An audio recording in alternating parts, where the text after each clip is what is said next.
Hey everybody, I'm Grandmaster Ben Finegold, back from my tournament in Charlotte. This is 5 Minutes with Ben, and I'm Ben.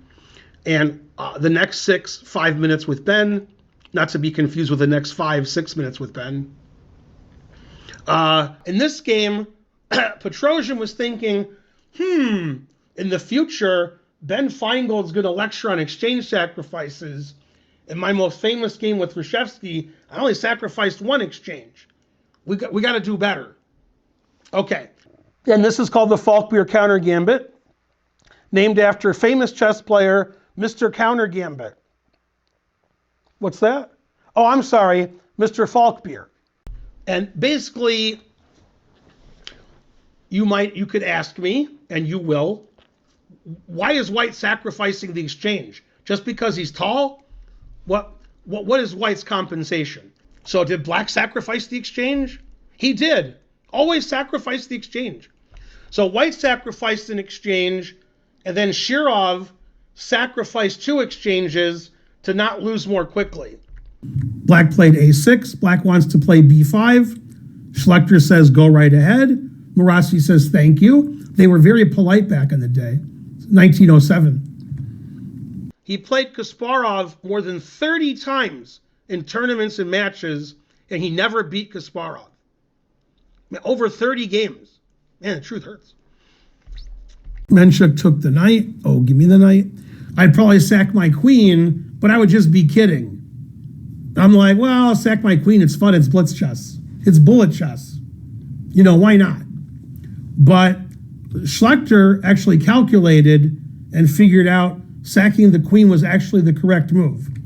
Also, Schlechter knew that in about 140 years, I would be lecturing on this game, 130 years, and he has to sack his queen if he wants this game included in the lecture. So I wonder if Schlechter was thinking that. Okay, this guy's name is Book, so you know he's going to play a lot of book moves. You don't get to do that too often in a World Championship match. In all the World Championship matches I've played, I've never done anything like that. Morphy took back with the king. Now he's ready to castle again. Hopefully there'll be funny comments on YouTube. What do you mean he can castle? I mean, he's Morphy. He can do what he wants. Then I could play knight e5. And, man, I'm threatening knight takes g6 check. So he takes the knight. Oh, give me the knight. Takes back. And knight f3.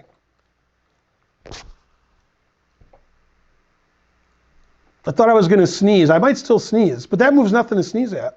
Now, unlike most of you, and by most of you, I mean all of you, as Peter Lako likes to say, I've never heard anybody else say this but Peter Lako.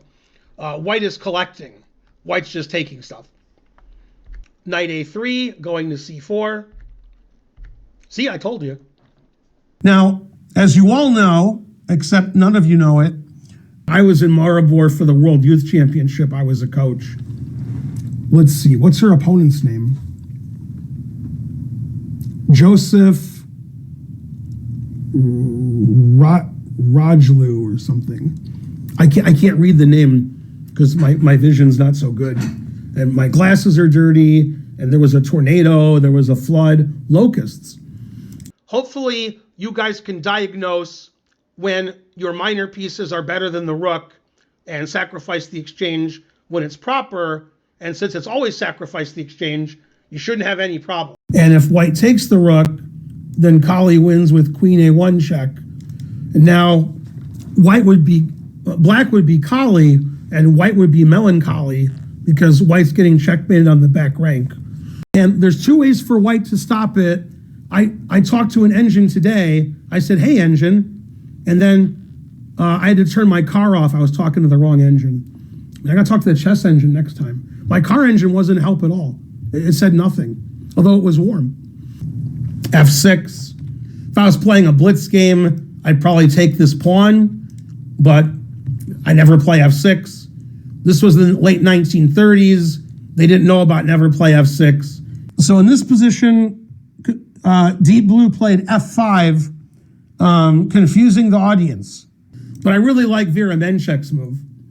She played the most complicated move ever, with all pieces hanging. Roar!